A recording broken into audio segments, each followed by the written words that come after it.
Et bah du coup, avec cette superbe intro, on va démarrer. On a donc, très compliqué d'enchaîner là-dessus.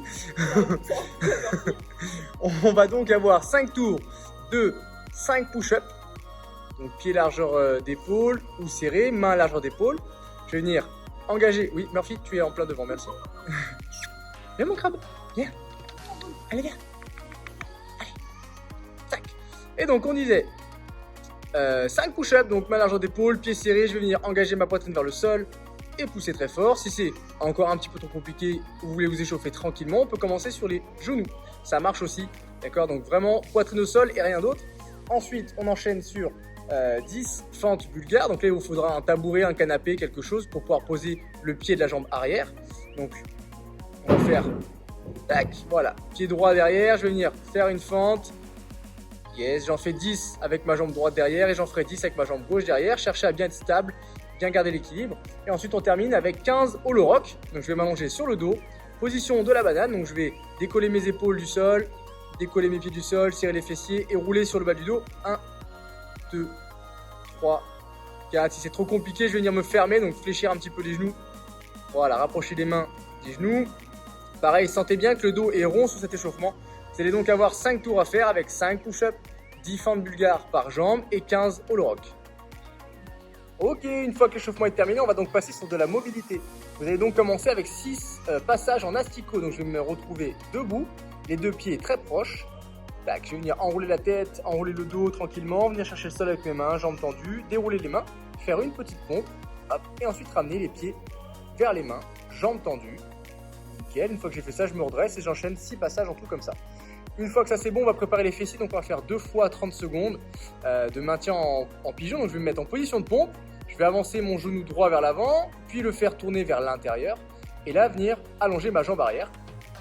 Voilà, le but c'est de sentir l'étirement. Donc soit si je suis très raide, je vais rester debout. Si je suis assez souple au niveau du fessier, je vais plutôt venir allonger ma poitrine sur la cuisse. Je vais tenir 30 secondes comme ça. Donc on va pouvoir enchaîner sur 8 passages en cat and dog. Donc je vais mettre main sous les épaules, genoux sous les hanches. Je vais venir enrouler la tête vers le nombril, enrouler la colonne très très fort, serrer mes fessiers et ensuite faire exactement l'inverse, pousser mes hanches très très loin, chercher à regarder le plus haut possible, lever le menton 3 à 5 secondes à chaque fois pour faire une répétition, un aller-retour. On va ensuite poursuivre avec les poignets tant qu'on est au sol. Donc profitez de cette position pour faire tourner les poignets dans tous les sens au sol, paume de main dans tous les sens de plus en plus fort progressivement, puis dos de la main, pareil, dans tous les sens progressivement de plus en plus fort. Et on finira avec un petit étirement pour les pecs. Donc il vous faudra soit un mur, soit un encadrement de porte, soit un poteau, ce que vous avez. Hop, et je vais venir mettre la main en équerre sur le morceau de mur ou de porte. Et là, mon but, moi, ça va être de chercher la rotation. Donc si j'ai fixé mon bras droit, là, comme Camille sur le mur, je vais chercher à tourner vers ma gauche et je vais chercher à respirer comme ça 30 secondes. Tranquillement, je vais faire un coup à droite, un coup à gauche. Voilà pour la partie mobilité. Allez, on attaque le petit travail de skill, donc travail de renfort au niveau de la sangle abdominale et stabilisation des épaules. Donc on va avoir 10 Turkish Get-Up à faire par bras et vous allez les répartir comme vous voulez. Donc soit 5 et 5, 2 fois, soit 1, comme vous voulez. Il en faut 10 par bras. Donc je pars allongé sur le dos avec ma charge. Donc la charge dans la main droite, je vais tendre le bras vers le plafond et toujours regarder le plafond et tendre ça. Je vais commencer à pousser dans ma main libre, donc là la main gauche, pour me redresser. Tac. Voilà, fléchir la jambe là où je tiens l'objet. Je vais me retrouver en cette position. Ensuite, je vais pousser fort dans la main qui est au sol, donc ma main gauche, me redresser. Une fois que je suis dans cette position, je vais chercher à lever les fesses et faire coulisser ma jambe tendue dessous. Tac, pour avoir un nouvel appui. Et de cette position, je vais pousser pour me redresser et finir debout. Jambes tendues, bras tendus vers le plafond. Yes. Et je vais faire exactement l'inverse. Donc là, je vais faire une fente. Ma jambe va reculer vers l'arrière. Je vais ensuite poser ma main au sol. Tac, refaire glisser ma jambe dessous. Yes, poser mes fesses et me rallonger tout doucement en contrôlant ce qui se passe, en posant mon coude et en déroulant mes abdos. Là, j'ai donc effectué une répétition. Je vais en avoir 10 à faire à droite puis à gauche. Vous les répartissez comme vous voulez. Allez, maintenant que vous êtes bien chaud, que vous avez fait un petit skill de renfort, on va pouvoir passer au WOD. Vous allez donc avoir un ETOMOM de 18 minutes, ce qui veut dire que vous allez avoir 9 tours de 2 minutes. Donc 9 fenêtres de 2 minutes.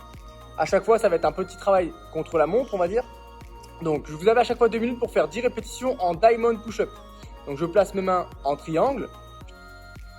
Yes, les pouces en contact, les doigts en contact. super, même Murphy est très heureux. Et là, je vais venir effectuer 10 répétitions en pompe. Donc sur pied, si jamais c'est trop compliqué encore, je peux le faire sur genou. Voilà, 10 répétitions en diamond push-up. Ensuite, je vais enchaîner sur 20 secondes de hollow hold. Donc un peu le même principe qu'on a fait à l'échauffement, mais cette fois-ci, je ne bouge pas. Je fais la position de la banane et je maintiens. Donc je décolle mes épaules, je serre les pieds, je serre les fesses. Yes. Si c'est trop compliqué, je vais venir rapprocher les pieds des mains. Si c'est encore trop compliqué, je vais carrément venir fléchir les jambes et amener les mains vers les chaussures.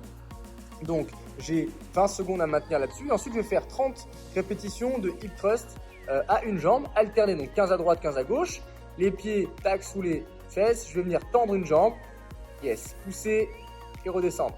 Pousser et redescendre. Vérifier que mes deux genoux soient bien alignés sur la même ligne. J'en ai 30 à faire, donc 15 à droite, 15 à gauche, que je vais répartir comme je veux pour avoir un travail renforcement fessier ischio. Si vous êtes très à l'aise ou vraiment travailler ischio, n'hésitez pas à relever les orteils comme fait Camille là sur le pied d'appui, d'accord, pour encore accentuer le travail là-dessus. Donc toutes les 2 minutes, j'ai 10 pompes diamant à faire, 20 hollow rock et 30 répétitions de hip thrust, donc pour vraiment renforcer fessier ischio. Vous allez donc avoir 9 tours là-dessus, donc vous allez avoir le cul en béton. Ok, donc logiquement, on a fait un WOD avant-hier où vous avez fait beaucoup de fentes, donc logiquement, c'est possible que vous ayez un petit peu mal au cul. On remet une couche là-dessus, on vient renforcer. Voilà, Toréador, ce chien est un taureau. On vient renforcer du coup encore un travail sur les ischios et les fessiers parce que on sait, hein, c'est la clé de la prévention des blessures. Notamment, ça passe par là et ça permet à ceux qui sont beaucoup assis, qui travaillent beaucoup assis, de recruter les fessiers pour éviter d'avoir une amnésie et du coup d'avoir souvent mal au dos, d'accord, d'avoir un fessier qui est actif et qui est intelligent. Donc on espère que ce petit WOD vous aura plu. On renforce le haut du corps, on renforce ensuite les abdos, on renforce ensuite plus précisément le bas du corps. Petit travail là-dessus et on espère sur le Turkish Get Up que vous avez pu jouer avec des charges assez intéressantes. Vous allez voir que c'est un bon petit challenge pour mesurer un petit peu la capacité qu'a vos abdos à se tonifier, à se maintenir, d'accord, et la capacité de la stabilité de votre épaule. On vous souhaite très bon courage, on attend vos retours sur Facebook, Instagram, par message privé, ça nous fait toujours plaisir. N'hésitez pas à vous inscrire sur Woodify pour pouvoir rentrer vos scores, qu'on puisse suivre un petit peu l'évolution de chacun et on vous souhaite une très très bonne séance.